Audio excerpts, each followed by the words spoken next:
And joining us on the big story is Shiv Sena spokesperson Rahul Narvekar. Also joining me live right now is Congress spokesperson Priyanka Chaturvedi. Let me put the first question to you, Mr. Narvekar. Do you want to explain what really happened in Mumbai today?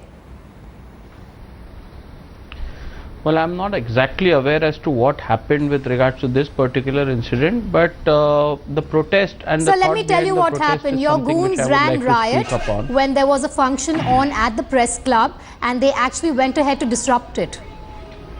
How do you justify that? How do you explain it as the party spokesperson?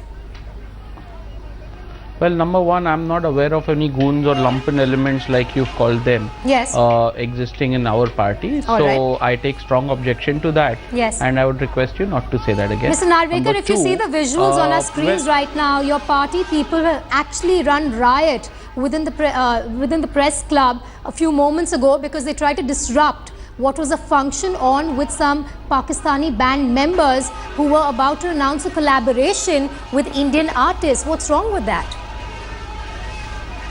Well, if you are done with elaborating on the violence part of it, I'll come to the crux of the matter. Please go ahead. See, we've tried every aspect of negotiation and bilateral dialogue with Pakistan. It has been on the Prime Ministerial level, it has been on Foreign Secretary level, there have been diplomatic exchange of dialogue. We've given Pakistan the most favored nation status. We've started the Samjhota Express. We've started so many other initiatives to ensure that we can better our ties with Pakistan.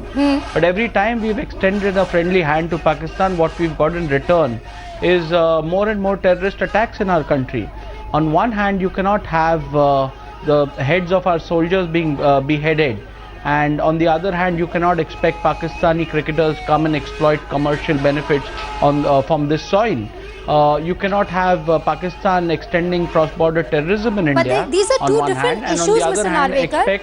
These are two different issues. You're talking about artists, you're talking about art, and you're talking about terror. Because you don't understand that these are not two different issues, you're speaking like this. Once you hear me out completely, you probably will have changed your mind.